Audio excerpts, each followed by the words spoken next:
Apreciados hermanos congregados, muy queridos seminaristas, diáconos de nuestra Congregación Sacerdotal Internacional.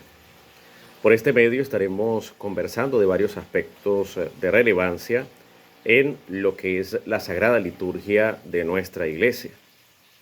Y en esta primera etapa vamos a profundizar acerca de lo que se conoce como celebración de la palabra, liturgia de la palabra o paraliturgia. Antes de entrar en más profundo, hemos de recordar y establecer que la Santa Eucaristía, el banquete pascual de nuestra redención, la Santa Misa, tiene dos partes fundamentales que definen su estructura y nos hablan de lo que se está significando en el momento concreto. Primero viene la liturgia de la palabra. Luego viene la liturgia de la Eucaristía. Liturgia de la palabra, liturgia de la Eucaristía. Sabemos que la liturgia de la palabra va desde que el sacerdote inicia, en el nombre del Padre, del Hijo y del Espíritu Santo. Amén.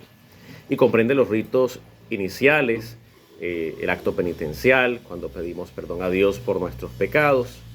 Si estamos en domingo o solemnidad, se proclama el Gloria.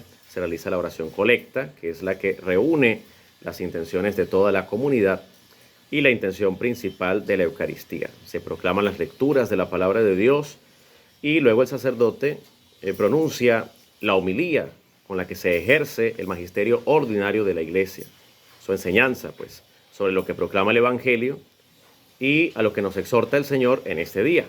Y concluye con el credo, si es domingo o si es solemnidad. Se omite cuando no es domingo y cuando no es solemnidad, ¿no? Con algunas intenciones particulares que se pueden mencionar. Seguramente tendremos, seguidamente de esto viene el ofertorio, ¿no? Con el que inicia propiamente la liturgia de la Eucaristía. Ahí se ofrece el pan y el vino sobre el altar, que seguidamente van a ser consagrados y se van a convertir en el cuerpo, sangre, alma y divinidad de nuestro Señor Jesucristo. Y mientras se recogen ofrendas también monetarias entre los fieles que participan aportando a las necesidades de la Iglesia con su desprendimiento y sus plegarias, ofrecimientos, se entona algún canto que hable de esa intención de ofrecer al Señor todo lo que somos y tenemos. Apenas concluye, viene la oración de las ofrendas, viene el prefacio donde el sacerdote proclama que el Señor está con nosotros y nos invita a levantar el corazón. Se da gracias a Dios por estar presente y se proclama el santo, el canto del santo. Ahí vendrá la plegaria eucarística, que es la parte, por así decirlo, más importante, aunque toda la Eucaristía es importante, pero esta es la parte donde dentro de ella, después de la epíclesis, que es cuando el sacerdote pone las manos así, se pronuncian las palabras de Jesús con las que se consagra el cuerpo y la sangre del Señor. Se ofrece al Padre el sacrificio redentor de Cristo, se ora por toda la Iglesia, por nuestros obispos, por nuestro arzobispo, por el patriarca, por el Papa. Y generalmente las plegarias nos hacen un recorrido de oración a través de toda la historia de la salvación, y la intención principal que se tiene y lo que se está celebrando. Luego viene el momento de la comunión, que es después de la doxología, que es la que se da gracias. Se concluye la plegaria eucarística y se da gloria al Señor por estar presente entre nosotros en espíritu y verdad. Se hace el Padre Nuestro, nos damos la paz, se da la comunión y finalmente, después de alguna plegaria espontánea que se tenga a bien hacer, viene entonces ya la bendición final, ¿no? Tanto al inicio como al final, el sacerdote besa el altar porque ahí fue donde se consagró el cuerpo y la sangre de Cristo. Él deja su beso de saludo y también su beso de despedida. Todo esto es lo fundamental, con algunas variaciones según solemnidades, según la intención, si hay otras cosas, si hay otras personalidades, por ejemplo, si está el obispo, si hay otros sacerdotes que concelebren, pero la estructura es la misma, incluso si es una misa ritual, donde se administra el sacramento del matrimonio, bautizo, la comunión, la confirmación, o si hay una ordenación sacerdotal, o hasta un funeral. Los ritos particulares según el caso, pueden ser estudiados en otros videos y por lo general tendrán lugar siempre después de la homilía, que también son sustitutivos algunos de los actos penitenciales, otros antes de la bendición final, pero la estructura siempre es la misma. Ahora bien, cuando la celebración es presidida por un diácono o si es presidida por un seminarista, en ausencia del sacerdote, pues sucede lo siguiente. En la primera parte tenemos los ritos iniciales, el canto de entrada, el seminarista o el diácono hace una venia al altar, genuflexión al Santísimo, se coloca en la sede para presidir la celebración. No hay beso del altar porque esto solamente lo hace el sacerdote. Si es seminarista, no hay beso en el altar. El diácono sí puede besar el altar. El diácono y el sacerdote porque son ministros ordenados. El seminarista no besa el altar. Comienza la celebración después del canto de entrada, igualmente en el nombre del Padre, del Hijo y del Espíritu Santo. Se hace un saludo al pueblo que puede ser con las fórmulas provistas por el misal, por la liturgia. La gracia de nuestro Señor Jesucristo, el amor del Padre y la comunión del Espíritu Santo esté con todos ustedes. A pesar de que es un saludo propio del sacerdote, no hay mayor inconveniente con que un seminarista lo pueda hacer. Un diácono también lo puede hacer. Sin embargo, es importante que esto vaya acompañado de un preámbulo, de una introducción, donde pueda decir, por ejemplo: mis queridos hermanos, esta celebración de la palabra, en ausencia de nuestro sacerdote, de nuestro rector, reverendo padre fulano de tal, que la presidimos invocando el nombre del Señor,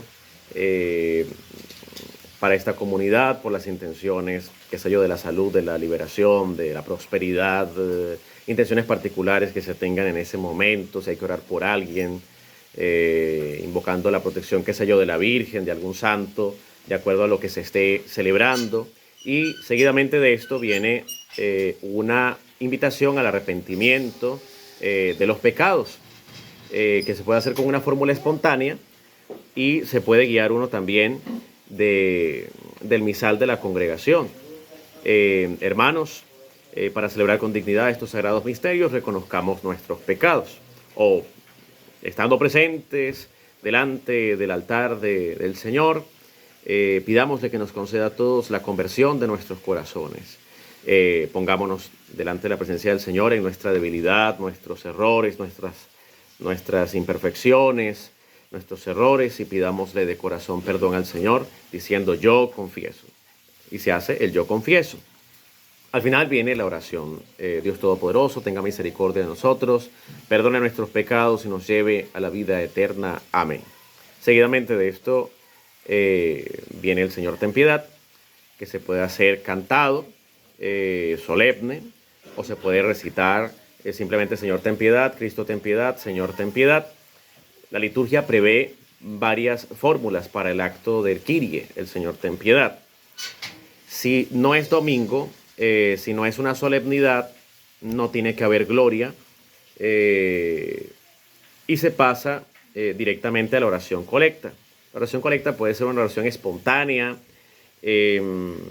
Espontáneo no quiere decir improvisado. Se puede preparar una oración de acuerdo a la intención que se tenga ese día. Puedes prepararla para tener más o menos claro lo que vas a decir y no salir a decir un disparate, ¿no? O hacer la oración que tenga prevista propiamente la liturgia para ese día. O se hace algo espontáneo.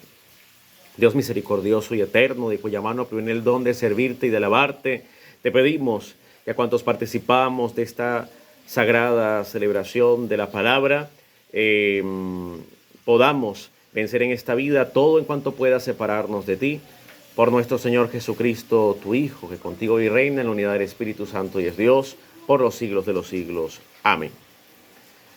Nos sentamos y escuchamos con atención el mensaje que nos trae la palabra de Dios. le invita a la gente que escuche la palabra de Dios. Tiene las lecturas, la primera lectura, el Salmo, si hay solemnidad o es domingo la segunda lectura, tiene el canto interleccional, que es el que sucede antes del Evangelio, y para lectura del Evangelio, el seminarista no puede decir el Señor esté con ustedes. Esto es un saludo que solamente es propio del sacerdote o del diácono en su defecto, que es un ministro ordenado. Entonces, el seminarista puede decir directamente: escuchemos, hermanos, el Santo Evangelio según San Mateo, según San Juan, según corresponda. O les proclamo, hermanos, el Santo Evangelio según San fulano. Gloria a ti, Señor. Nos hacemos la señal de la cruz y hace la lectura del Evangelio. Tampoco el seminarista besa el evangeliario. Eso es beso el Evangelio, lo hace el diácono o el sacerdote en todo caso. Si está presidiendo un diácono, el diácono besa el Evangelio. Si el Evangelio lo está proclamando un diácono, pero está un sacerdote presidiendo la celebración, él debe llevarle el Evangelio para que el sacerdote bese el Evangelio. Si está el seminarista, puede simplemente hacer una venia ante el Evangelio en señal de adoración,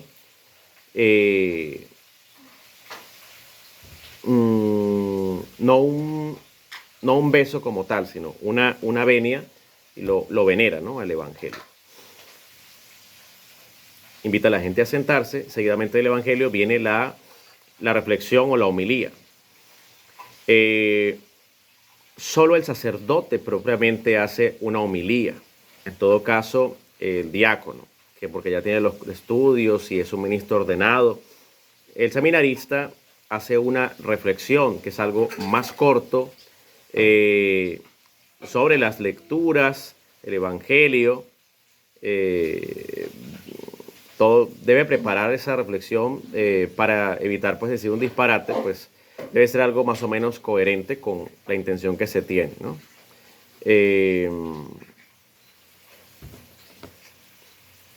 Puede entonces también, incluso puede hacer una reflexión que le haya encargado el sacerdote propiamente, leerla, comentarla, o hacer la reflexión él mismo espontáneamente, si ya está autorizado por el sacerdote, algo que sea coherente con las enseñanzas de la iglesia, con las lecturas y el Evangelio que hayan correspondido ese día, con la intención que se tenga.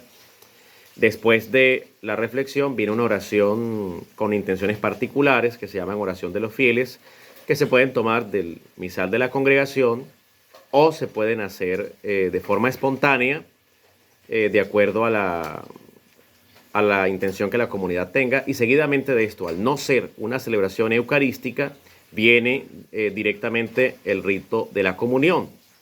No hay plegaria eucarística, no hay prefacio, nada de esto. Se puede hacer una alabanza espontánea al Señor. Yo recomiendo mucho siempre el Te Deum, que es una oración bastante hermosa y que asemeja bastante a las plegarias eucarísticas, pero no es una plegaria eucarística. Es una oración de alabanza a Dios, a la Santísima Trinidad, a Jesucristo, al Espíritu Santo, y ora por toda la iglesia. Y es una oración bastante completa, y que la puede hacer prácticamente cualquiera. Dentro de la liturgia adquiere una significación ya muy especial y le da un carácter solemne.